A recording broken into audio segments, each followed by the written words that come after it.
The All Devouring Whale might look like your typical monster catching show at first glance, but one episode is enough to see this is operating on a different level. From the first spirit pet battle, it's clear the animation team is out for blood. Brush strokes, dynamic camera angles, and absurdly fluid Sakuga make even a dog peeing on enemies feel cinematic. The tone swings between silly and soulful, but the craftsmanship never slips. There's layered visual symbolism, smart color direction, and a wuxia style aesthetic that sets it apart.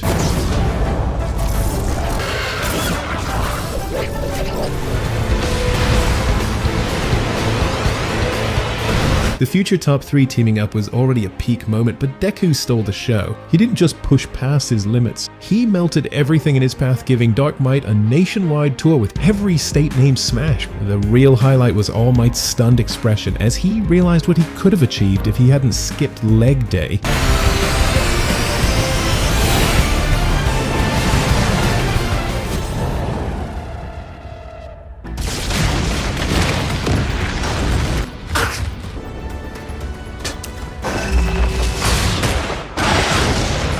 Everyone knows solo leveling by now, the record-breaking action anime packed with non-stop spectacle. One of its stand-up moments was the final battle against the Ant King. What made it memorable wasn't just the animation, it was the perspective. The fight unfolds mostly through the ant's eyes, framing Jinwoo as the real monster. And while Jinwoo claims he'll end it quickly, he casually spends the first part of the fight farming aura.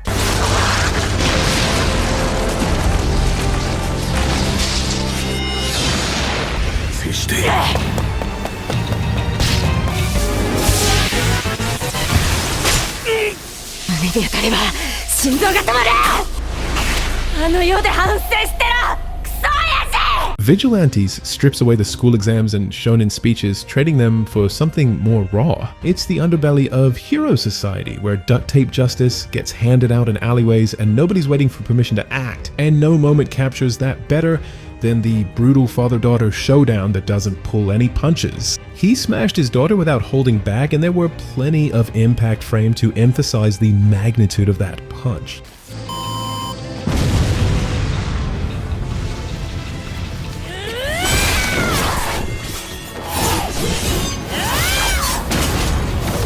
To Be Hero X is one of the most visually daring anime of the year, a bold fusion of superhero satire, philosophical commentary, and absurdist flair.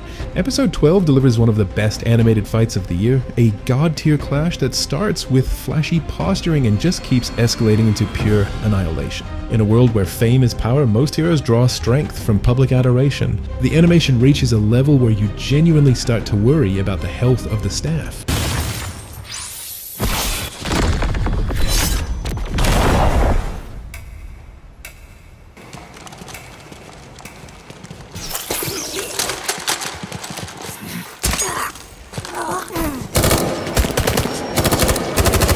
Lazarus is a stylish sci-fi thriller set in a world healed by a miracle drug until its creator returns to reveal everyone who took it will die. While the storytelling feels uneven, the anime delivers sleek visuals and cinematic action. Nothing shows that better than the Ghost Assassin, a cold-blooded hitman who enters a gunfight with only a knife and walks out the last man standing. He takes payment for one kill, then wipes out an entire SWAT team just to prove a point. It's John Wick meets Darker Than Black.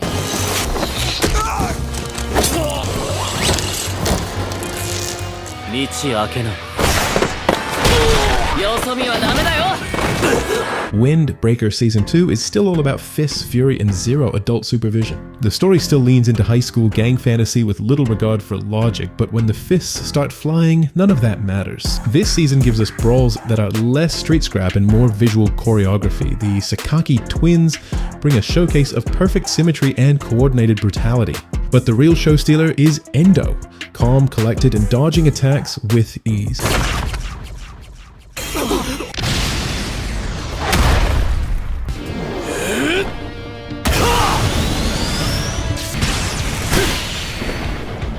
Yaiba is a throwback shonen rebooted with god-tier animation. The plot is your classic good versus evil with a chaotic kid protagonist and a demon-possessed rival. The tropes are ancient, but when Yaiba and Onimaru clash, none of that matters. Easily one of the best of this year. Clean choreography, wild camera movement, and it's the kind of duel that makes you forget the story flaws and just enjoy.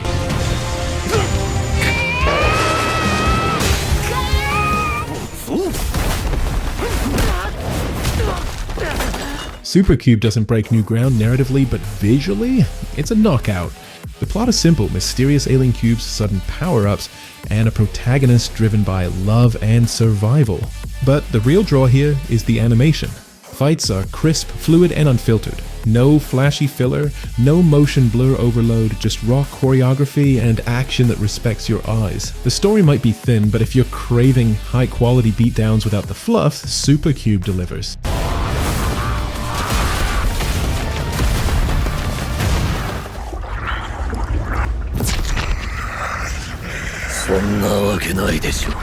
After years of waiting, Fire Force finally returns, and while the animation isn't quite on par with Season 1, the lore drops and late game revelations made it all worth it. But the real standout was Kuroro. We don't see him often, but when we do, it's a reminder of how terrifyingly efficient he is. The scythe choreography was especially sharp. There's even a frame where it appears like his weapon morphs into something eerily similar to Maka's scythe from Soul Eater.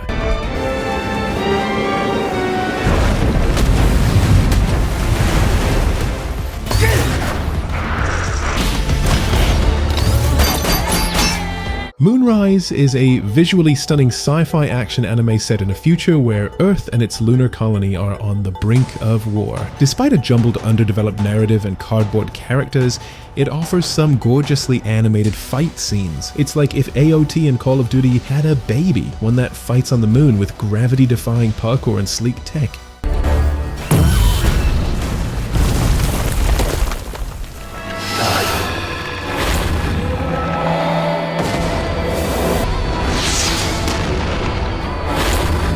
Zenshu is a heartfelt, beautifully animated love letter to anime itself, a celebration of storytelling structure, visual passion, and the creative process. The plot plays it safe, but the emotional arcs, especially Natsuko's battle with imposter syndrome, hit home for any artist or dreamer. With Mappa firing on all cylinders, the final fight animation surges into overdrive, delivering explosive movement and surreal flourishes that mirror Natsuko's more inner transformation.